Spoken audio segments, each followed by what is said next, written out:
Welcome to Be Continued. We're your host. I'm Christian. I'm Caleb. And I'm Riley. And today's episode, as you guys know, is Super Bowl Sunday. Riley, congrats, your team's in it. So I'll let you start off with your prediction as we have Chiefs versus Eagles. I mean, the entire playoffs, we've watched the Eagles beat up on trashy teams, choke artist teams, and a hurt 49ers team. But we're going into the Super Bowl with a hurt Chiefs team. So we might see the trend continue for the Eagles to continue to beat up on these hurt teams. And other than that, I don't really have much to say because it's Patrick Mahomes and Andy Reid, two of the arguably the best in their positions to ever do anything. So, I mean, I think the Eagles are going to win just because they're the healthier team, but I never really do count out Patrick Mahomes. So, but I'm going to go the Chiefs are winning it. 28-14. He's doing it again. Anti-jinx. He's trying to reverse jinx. All right, Caleb. All right. I've said the Chiefs were going to be in the Super Bowl for basically the whole season. I've said that. I think probably if we talked about it before the season, I would have said it would be Chiefs against the Rams.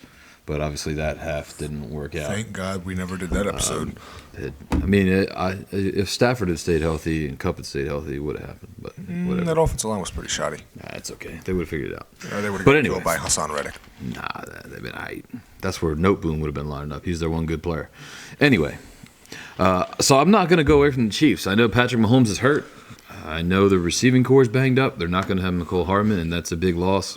I wish he was playing. I think it would have made the game better. But the offensive line's healthy. That's what matters against the Eagles because they've got a really good defensive line. Mahomes, I think, is going to be good enough. I don't think you're going to see a whole lot of evidence of whatever's going on with his ankle at this point because, his ankle looked pretty good for the most part in the last game, and then he's had 2 more weeks to heal, and he thanked God for healing it last time. So assuming that God's continuing the work, that he should definitely be good to go. And so I'm going to pick the Chiefs. I think it's going to be – I'm hoping that it's going to be the first time the Eagles have been tested this playoff, and I think it's going to be a close game. I'm going to say the Chiefs are going to win 31-28. I think it's going to be a higher scoring game. I think the Eagles' defense is not going to be able to hold against Mahomes, and I think there's just going to be – I just don't think the Eagles are going to be quite ready. I think the Chiefs have been there. I think that experience is going to pay off for them in the end. It's a good. All right, you guys both had good points. All right, so when you look at this game, I kept going between Andy Reid, Pat Mahomes versus Nick Sirianni, Jalen Hurts. And then there was something that just kept bugging me in the back. I was like, who am I forgetting? Then I remembered who the Chiefs' defensive coordinator was, Steve Spagnuolo, who is not only – he always has great defensive performances when he needs it most, a la the 2008 Patriots, 18-0. Nobody thought they could beat them. He stopped the unbeatable offense. Who says he can't do it again? And since he's came in as the defensive coordinator as the Chiefs, in playoff games, they only allow about 100 rushing yards per game, which I know 100 yards sounds like a lot, but when you actually watch the games, they do very well against the run because the Chiefs' number one goal is do not let Pat Mahomes sit on the sideline. We want him on the field as much as possible. Because after that I want to say it was 2020 season where Tom Brady and the Bucs just ran it all up and down him and sacked Mahomes all over the place. The Chiefs went out and did 2 things. That offensive line, you're not getting through. That's the number 1 pass-blocking offensive line in football. And 2, that pass rush. Run-stopping line. They stopped the run very well. And since Steve Spagnuolo has taken over the Chiefs' defense in 2019, they've only given up 3 teams have only scored 30 or more points. Do you know what all 3 of those teams had? A franchise quarterback. Josh Allen, Tom Brady, and Deshaun Watson in 2019, of course. Watson now, debatable. We'll see next year. Yeah, you could argue Jalen Hurts is as much of a franchise quarterback as 2 of those guys. Which I'm saying, Jalen Hurts. But here's the other thing. Jalen Hurts has a hurt shoulder, and he hasn't been able to throw the ball. But I will say this. I do see them scoring 30 this game. But everybody wants to say pass rush this, pass rush that stops Mahomes, which actually isn't true. There's been multiple playoff games in Mahomes' career where he's been sacked 4 or 5 times and he's won. What used to beat Mahomes was you get to him 1, but you also had to play great cover 2 defense, not allow anything deep. But since Tyreek Hill's gone, the cover 2 no longer stops Mahomes as well because he takes what's there. So when you're looking at this game, it's really just who you want to choose. But I'm going to be honest with you guys. You look at this roster, and it's Eagles by Only position I'll say the Chiefs had advantage at is quarterback and tight end. And outside of that, it's really hard to see. Chris Jones, sure, but you have the entire defensive line. It's Eagles. But I will say this. I think if you were a betting man, I would definitely bet on one number. Jalen Hurts is going to be the first quarterback in NFL history to run for 70 or more rushing yards in the Super Bowl. He's probably going to break Kaepernick's record of the longest touchdown run of over 15 yards. Probably seeing it happen. But the only way the Eagles lose this game is if they turn the ball over. Because all year, the only team that's been able to consistently beat the Eagles are the Eagles. And I see it playing out the same way, and I don't see the Eagles turning the ball over that much or at all. So I'm really going to have the Eagles winning this game 31-27. And let me halt back on this by saying I want the Chiefs to win. Please, God, let the Chiefs win. I cannot deal with an Eagles win. Please. So do you think, you make it, talk about the Eagles being kind of better at most of the positions. Do you think the Eagles' middle linebackers are better? Yes. You do. You have got to what TJ Edwards has been. I'm asking. I'm asking. I know. You think so? TJ Edwards has been sensational. Is Gay healthy? I believe so. Because he left that the AFC Championship. Yeah, I game. believe he should be able to play. I think the only player that's been confirmed out is Hardman. But remember, they are getting Edwards-Helaire back, but that really isn't that big of a line mover. Yeah, I think what the Chiefs, because they have Spagnuolo, because they have talent up front. I mean, they've got Chris Jones. I think is the best defensive player in this game, in this Super Bowl, not like in the NFL. In this game, you can debate that. And I think the guys around him are good enough. And I think Chris Jones, I was looking at the stats, and last week was his first time he'd ever had a sack in the playoffs. Yes. But if you remember those other years, he's been barely getting on the field in those playoff games. He's been severely hurt, and he looks healthy to me. Oh, he looks really good. And I think they made a great pick when they got they have drafted so well. They got my boy Creed Humphrey. I'm sure they were targeting Tutu Atwell, but they had to settle for Creed Humphrey. And they also drafted in that same draft, I think it was either that draft or the one before, Nick Bolton, who out of Missouri, St. Louis, the place where the Rams should still be playing their home games. And he's been really good. He's a really good middle linebacker. And he's fun to watch. So I think it's going to be a fun game, and that's kind of my thing. I think I agree with you. I think they are going to hold the Eagles' running game. I mean, not they're not going to eliminate it. They're not going to stop it. But if Jalen Hurts throws for 100 yards again or whatever it was last time, they're not going to win. No. He needs to throw for over 200 for the Eagles to win. Which why I think they win, because I'm going to be honest with you. I don't know if the Chiefs have somebody that can stop not only A.J. Brown but Devontae Smith. And if they can stop those two, you still got to worry about Goddard. And then you have Watkins, who can always get deep on you. The only thing I'll say about this that concerns me about my pick with the Eagles is, how's Jalen Hurts' arm? Because he's been saying all week, I'm telling you guys, I'm still hurt. And we saw that NFC Championship game. And I saw this point brought up on television today, and I'll credit Nick Wright for it. I mean, it was a good point. What playoff game have we been like, oh, Jalen Hurts, man, that was a heck of a game by him? And you can even make the point for him in college. Whenever he plays in high-pressure situations versus a decent defense, he usually comes down. So this is going to be a big thing for Jalen Hurts. And everybody wants to say, well, the Giants game. What did he do so flashy in the Giants game? He was throwing 5-yard outs. Yeah, I think that was just the Eagles team as a whole was just so much better than the Giants. That the Eagles as a whole played so well. It wasn't like Jalen Hurts didn't say, all right, guys, get on my back. I'm carrying us. It was the Eagles team was just all around so much better. And they played well. All of them. Including Hurts. Everybody played well. And then you also got, I guess you can credit Hurts by saying this, he doesn't turn the ball over. Which is... It's hard to turn the ball over when you're throwing to 10-yard cushions. And you know what everybody wants to say he's a great deep ball thrower. I haven't seen one deep ball this year where he's thrown it contested outside of the one to A.J. Brown versus Titans. I don't really respect your opinion on deep balls. He threw the deep ball to Devontae Smith on the Commanders, actually. That was not a catch. Brought them within 15, but it counted, so it was a catch. You talking about the one where we didn't jump for the ball? Well, there was talking about the one where he fell out of bounds and caught it, and then it came that he was bobbling as he was falling. Man, just like he did against the 49ers. Yeah. He's got a habit of doing that. Yeah. But they didn't get the no huddle that one. Ron Rivera never challenges it. Yeah, Ron Rivera didn't challenge it, and then the refs let it go. Please fire Ron Rivera. Yeah. That's a promise. Please. Yeah, but you said that Russell Wilson threw the best deep ball in the NFL. He last did. year. At one point, he did. When you bring up a deep ball, I just turn that off. He used to throw those rainbows. Now he won't even rainbow anything into a foundation account. What's wrong with this guy? Oh, that's a charity thing. Yeah. I guess. Yeah, Yeah. douche. But I think you're right. Overall, the Eagles team have taken over the games in the playoffs, but the Chiefs have two significant players who I'm going to say are better. You're saying tight end maybe, but I think Travis Kelce's the best tight end in the league. Oh, yeah, we didn't even bring that up. We didn't bring that. Yeah, you didn't even. Yeah, I said Kelsey was definitely. Yeah, I how do we think not bring that up? Kelsey, and I think the only season that it's ever debatable was that one season where they debated George Kittle and him. Kelsey still says Kittle's the best because while Kelsey, you have the receiving option. The objective of a tight end is not only to be a great receiving But threat, to block. you got to block. Yeah. And there's no tight end out blocking George Kittle. That man can block. Kittle can block. But so we're going there. But also, like, Patrick Mahomes is one of the best quarterbacks we've ever seen compared to Jalen Hurts, who we haven't really seen much. I mean, it's only his third year, I think. And second year starting. Second year starting. So we haven't seen much from him as of yet. But, I mean, if he can pull it off, if he can pull the Super Bowl off, I think that's definitely a great start to a career. Just like Patrick Mahomes won it. What did he win his? Well, he won his second year starting, didn't Second year starting, but I'll tell you what though, if Jalen Hurts wins the Super Bowl, I think you can already put him in discussion as the best Eagles quarterback ever, passing McNabb. Oh, yeah, because he has the one thing McNabb never had. There's never been a starting quarterback in Eagles history who's won a Super Bowl. He's also got I don't know.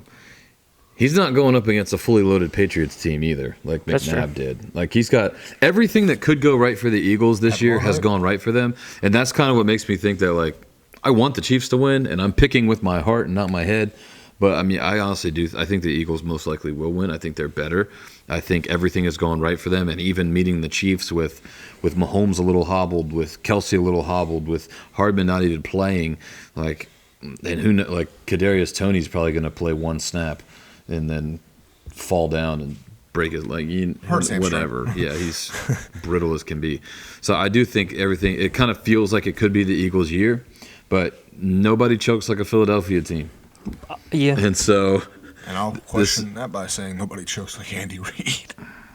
But I think That dude sells so many games, it's not even funny. I think the way that it's looked for the Chiefs, they're not looking like anything good's going to come to them in the Super Bowl. Like, I'm thinking, the worst thing that I'm thinking right now is Chris Jones might get hurt this in this game because he's the only fully healthy player who matters. The difference between the Chiefs and Eagles is the Chiefs actually had I'm not going to say difficult, but they had a challenge getting to the Super Bowl. Well, yeah. Yeah, the Bengals are much better than anybody that the Eagles had to play. And I will say this. Once the 49ers didn't have a quarterback. Good quarterbacks have usually had game. great success versus the Eagles defense. Jared Goff put 35 on them. Dak Prescott put up 40. Aaron Rodgers and / Jordan Love put up 33. I mean, the Eagles defense you can score on, especially because, I mean, C.J. Gardner, don't get me wrong, he's a good safety. But Reed Blankenship, I mean, Yeah. There's the weakness. And if Mahomes uses Sky Moore, who can be used as a deep threat, I think they could get deep if they need to. And you got Valdez-Scantling, who also can go get them deep. He can run. And he's an experienced player. He's been through it. He's been through the playoffs. And the Chiefs do have a ton of playoff experience on that sideline. And another point is there's some people saying that it's probably going to be a blowout. I don't see it being a blowout for one reason. Since the Chiefs got beat by the Bucs in that Super Bowl, that was a blowout. Remember that? They haven't lost a game by more than 4 points. I also don't see it being a blowout because it's not good for ratings. So did you guys the see NFL the wouldn't script let that leaked? happen. Yeah. If the Eagles lose 20, what was the script? The Eagles won 37-34. Yeah. I saw another one that the Eagles lost. Like the Chiefs go up 10-0, and then the Eagles come back and take the lead, and then the Chiefs end up winning. Yeah, right here. Where's that? No, keep going. But yeah. But I just really want to see a good game. Because I think that's what everybody wants is just a good game. I mean, the Eagles haven't played a good game, and it's because they beat everybody bad. But went up 10-0. Eagles won. Yeah. But if that happens, I'm done watching football. I mean, but it's like the thing with wrestling where it's obviously it's fake, but it's for entertainment Yeah, purposes. I've never enjoyed watching wrestling. I mean, for that reason. There's a lot of people who really like it. You'd be Yeah, surprised. there are, But so I think I don't think it is scripted, but it's also very possible that it is. I mean, The one thing I'll say, I love how everybody's like, it's scripted when your team doesn't win.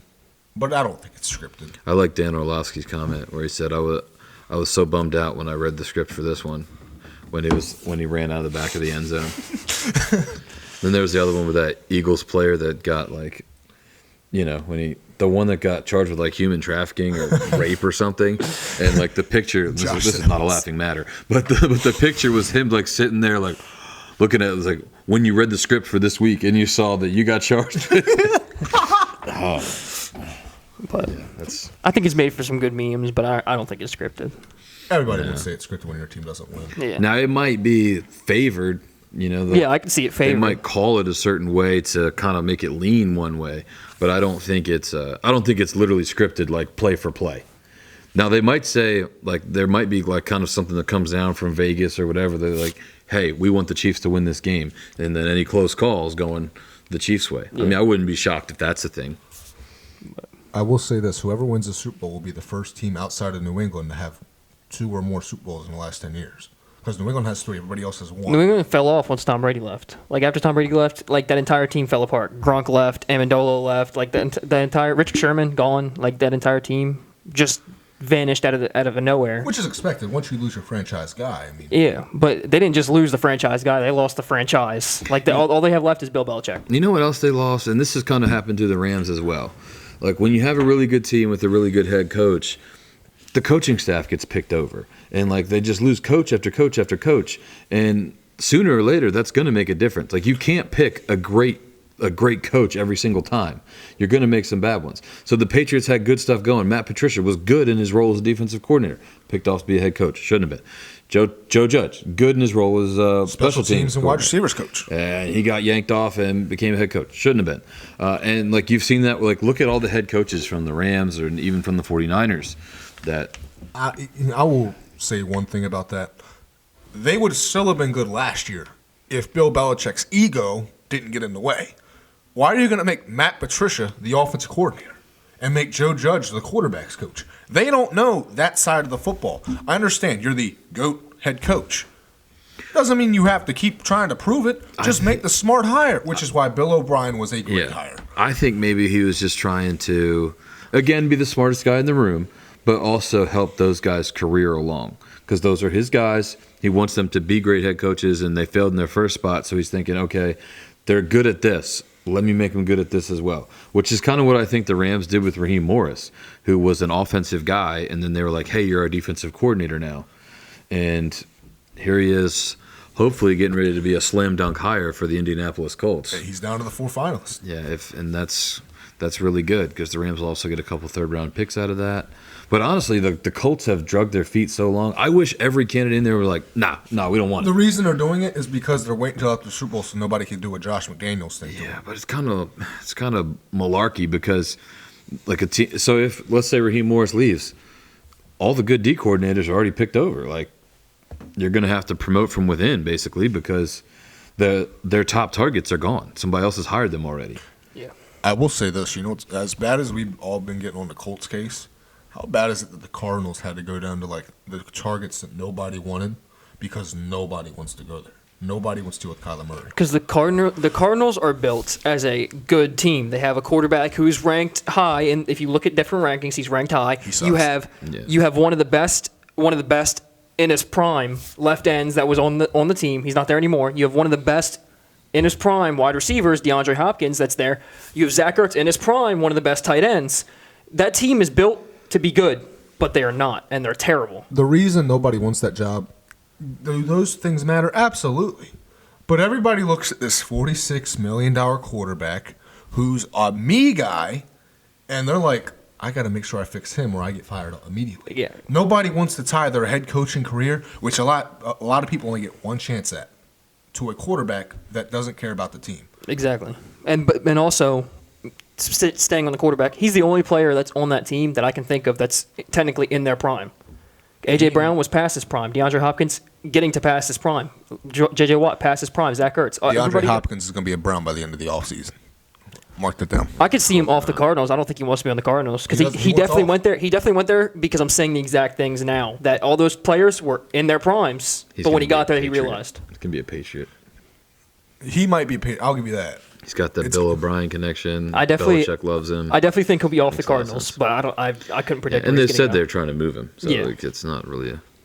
I don't know. If you're the Cardinals, I mean, I guess you could full on tank. Like you theoretically have your quarterback, so go ahead and like suck for a little bit and get some pieces around him. But I mean, yeah, I don't know if what I you were do. the Cardinals, I would straight up strip that team, quarterback and all. I just take it out and rebuild it. They can't though because that dead cap number on Kyler. Whew, I mean, I saw that thing the other day. I mean, obviously they have to stick with him for the next couple of years until. Well, just a year. You just play 1 year under it, and you can get off of it at a. Not gonna say reasonable, but way better. Dead they cap. got in one of those spots, kind of when the like the Rams did with Jared Goff, where they had to extend him and they didn't really want to yet, and they weren't really sure. And then after they gave him the big money, it's like, ooh, I don't really. I think They kinda got cold they feet, and They got it's in a too late. situation where the Cowboys got with Ezekiel Elliott. And Dak too. I mean, even Dak. They gave him a bunch of money and then out of nowhere they disappeared. Now I'll say this: Jared Goff might have not been worth the contract under with the Rams, but I think he's proven that contract's worth there in Detroit. And especially as every contract has been signed, have gone higher and higher and higher. Now Jared Goff looks pretty reasonable. And now this is where we're going to get back to Pat Mahomes. That contract, we all thought, whoa, 12 years, $503 million? What? But in about 3 years, we're going to look at that and we're like, whoa, he was taking a Tom Brady level pay cut. I mean, it I was. don't know. We're going to go that far. Well, no. The cap they're estimating is going to be at about $330 million in about 3 years. His What? cap, yeah, You think that you're saying that the cap is going to raise by $200 million? So it's at 230 this year. it's going to raise by $100 million. Yes, I don't see it. yes, I don't think so. you'll see. Give it 3 years, it will be at about 330. It might even get 400. I mean, with the players taking the contracts they're taking now, I can see it. With Christian Kirk taking that monster The contract. viewership number, their viewership numbers, sponsorship numbers. Oh, yeah. These numbers are going way higher than what they were projected. Well, because they're planning. Football is going, like, without anybody in America realizing it, football is going international. Like, people over in other countries are watching it now. And they're like, oh, this is actually enjoyable. Which is why Yeah. they're getting 4 new teams in about 12 years overseas. I Yeah. think that's going to hurt the game, though, when they do that. I do too because I, don't think so, it's going I to. think right Because- now we're seeing the prime of it. I don't want to watch the Rams play in in London at 10 o'clock in the morning or 8 o'clock or whatever it is. Like, Yeah, that's true. And that's kind of something you can't get away from. And why does the league have to do that? Why you're an American football league. I get it. It's like whatever, you're in the National Football League, you're the only one, whatever. But If you get international, what will give them numbers? I don't know if you watched that German game between the Seahawks and the Bucks, but there were some fans. I mean, it was loaded, packed. what you're doing though is you're screwing the players. Yes, I Because believe. Oh, yes. If your home games are in London and you got to go play over in California and then go back to London and then go back to Texas and then go back to London, like you're not going to want to be there. And you've also got the currency situations with tax laws and things like that, where you're also going to see guys getting screwed, which is why people didn't want to go play for the Raptors or for the Blue Jays, because like the tax situation over in Canada is not great, and so that's going to be like another headache. But I also teams have to believe worry that about. they definitely can make an agreement with like different countries' governments, like they do in soccer leagues and like they do with basketball. They make agreements to where it's obvious because they're going to make that country a ton of money, whether it be taxing the entry fee or taxing the merchandise buy. They're going to be getting a bunch of money off of the sport. So the country's going to be like, oh yeah, sure, I'll let you pass through without paying any taxes if you want. Yeah, you ain't gonna do that. If I mean, the- obviously not, but it's If like the NFL really worries about player safety, what they should do when they do this is add the second bye week, and after you play a team in London or overseas, you get a bye week. yeah. You know why we know the NFL doesn't care about player safety? The concussions went Because up. players play on Sunday and then they play again on Thursday. Take Thursday night football away. Get rid of it.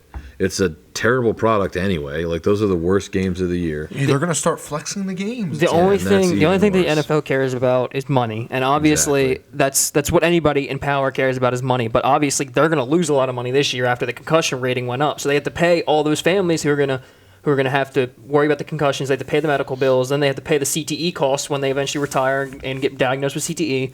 So like the NFL has to pay a bunch of money, and they realize that. So having to going international is going to get them a lot of money to be able to pay that off. But you also have to wonder how long the game is going to be able to be played as it is with these concussion issues.